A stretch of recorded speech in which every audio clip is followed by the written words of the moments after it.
현재 시중에는 메타버스 플랫폼이라고 불리우는 많은 것들이 나와 있는데요.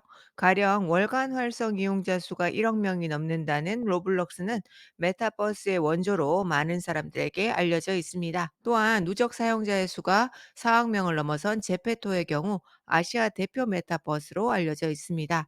사실 메타버스라고 하는 것은 가상현실로서 그 정의가 워낙 광범위하기 때문에 메타버스라고 불리우는 것들을 보면 얼핏 보기에 그 차이가 잘 느껴지지 않습니다. 그러나 돈이 되는 기회라는 관점에서 좀 더 자세히 들여다보면 메타버스 플랫폼 사이에 큰 차이가 있다는 것을 알 수 있는데요. 어차피 우리에게 정해진 시간과 돈은 한정돼 있습니다.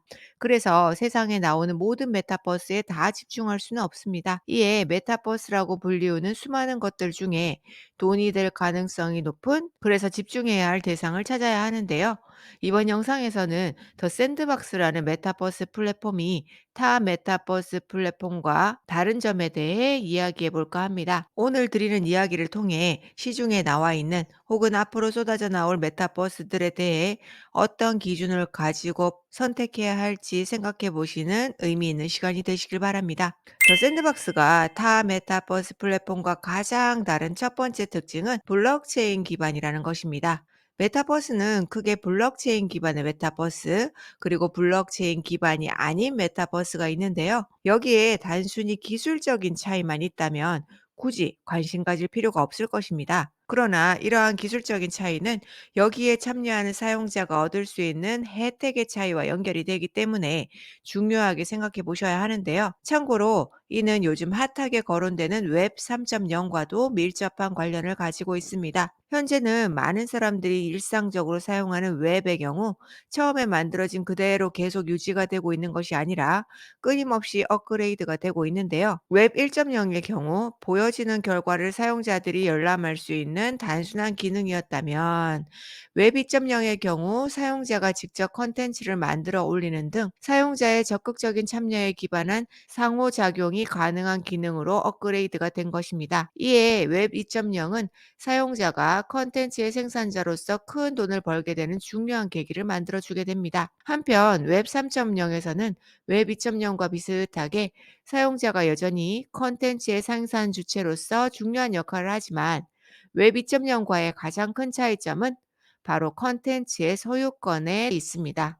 즉, 웹 2.0에서 만들어진 컨텐츠의 소유권은 유튜버 등 중앙화된 플랫폼에 있었다면, 웹 3.0에서는 만들어진 컨텐츠의 소유권이 사용자에게 주어지게 됩니다. 웹 3.0이 가지는 이러한 차이는 사용자들이 얻는 혜택의 차이와 직결이 되는데요. 가령 여러분이 유튜버로 활동하며 수많은 컨텐츠를 만들어 올리면서 많은 구독자를 만들었을지라도 유튜브라는 회사가 망한다면 자신이 영혼을 갈아 만든 컨텐츠도 날아가게 되는 것입니다. 그러나 더 샌드박스 같은 블록체인 기반의 메타버스의 경우 사용자가 만든 컨텐츠의 소유권이 온전히 사용자에게 주어지기 때문에 최악의 경우 더 샌드박스라는 메타버스 플랫폼이 망해 없어지더라도 내가 만든 컨텐츠는 여전히 활용 가능한 상태로 남아있게 됩니다. 한편 컨텐츠가 블록체인 기반이냐 아니냐에 따라 사용자가 가져갈 수 있는 수익 또한 큰 차이가 나는데요. 실제로 로블록스, 제페토 등에서 컨텐츠를 만들어 수익이 일어나면 로블록스, 제페토가 이에 대해 50% 훨씬 이상을 떼어갑니다. 이에 사용자가 가져가는 수익은 크게 줄어들게 되고요. 그러나 블록체인 기반의 메타버스인 더 샌드박스의 경우 컨텐츠로 인해 발생한 수익에서 5%만 회사에서 가져가고 나머지 95%를 컨텐츠를 만든 사용자들에게 돌려줍니다. 정말 엄청난 차이인 거죠. 한편 로블록스나 제페토의 경우 창작자가 아닌 사용자는 얻을 수 있는 보상이 거의 없습니다. 그러나 블록체인 기반의 메타버스인 더 샌드박스의 경우 더 샌드박스의 랜드와 에셋, 그리고 기축 동화인 샌드를 사용자들이 보유한 온전한 자산으로 취급하며 다양한 방식으로 수익화할 수 있는 기회를 제공하고 있는데요. 더 샌드박스에서 샌드를 공짜로 얻는 9가지 방법에 관한 내용은 지난번 올려드린 영상을 참고해 보시기 바랍니다. 참고로 블록체인 기반의 메타버스를 구현한다는 것은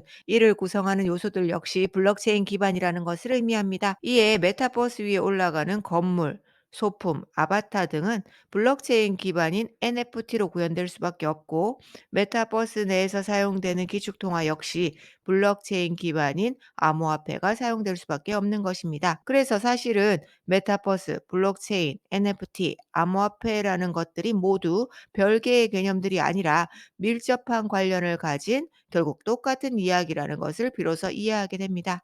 그래서 훨씬 더 다양한 기회를 찾을 수 있게 됩니다. 특히 NFT의 경우 최초 발행자에 대한 기록이 공유되기 때문에 함부로 복제해서 유통하는 것이 힘들어지게 됩니다. 또한 최초 발행자가 판매한 NFT가 또 다른 사람에게 팔릴 경우 이에 대해서도 판매 수수료를 나눠 가질 수가 있게 됩니다.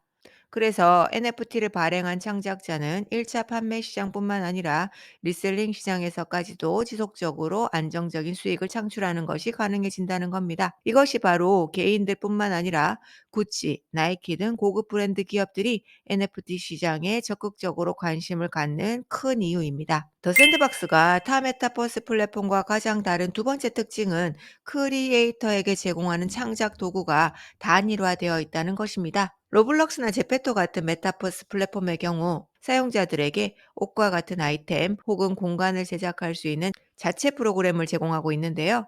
가령 로블록스에서는 로블록스 스튜디오를 통해서, 제페토에서는 제페토 스튜디오와 빌드잇을 통해서 그것이 가능합니다. 다만 좀 더 퀄리티 높은 컨텐츠를 만들기 위해서는 유니티, 블렌더 같은 전문적인 외부 프로그램을 사용해야 하는데요.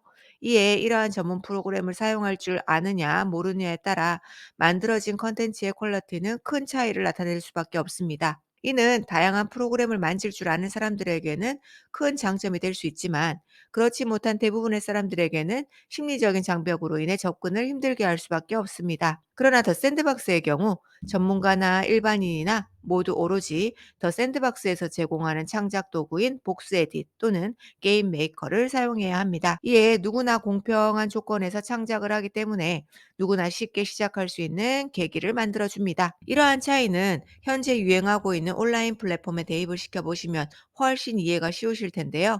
가령 네이버가 운영하는 스마트 스토어의 경우 돈이 많은 대기업이나 개인 모두 스마트 스토어에 입점하기 위해 네이버에서 제공하는 똑같은 포맷을 사용해야 합니다. 이에 큰 자본을 갖고 있지 못한 개인들도 누구나 대기업과 같은 조건에서 온라인 가게를 만들 수 있기 때문에 많은 개인들이 도전할 수 있게 되었고, 이렇게 크게 성장하게 된 것입니다. 참고로 더 샌드박스와 같은 블록체인 기반의 또 다른 메타버스인 디센트럴랜드의 경우 로블록스, 제페토와 마찬가지로 창작 프로그램을 제한하고 있지 않는데요. 이에 창작에 대한 자유도는 높아졌지만 일반인들이 쉽게 접근하기 어렵다는 인식이 큰 상태입니다.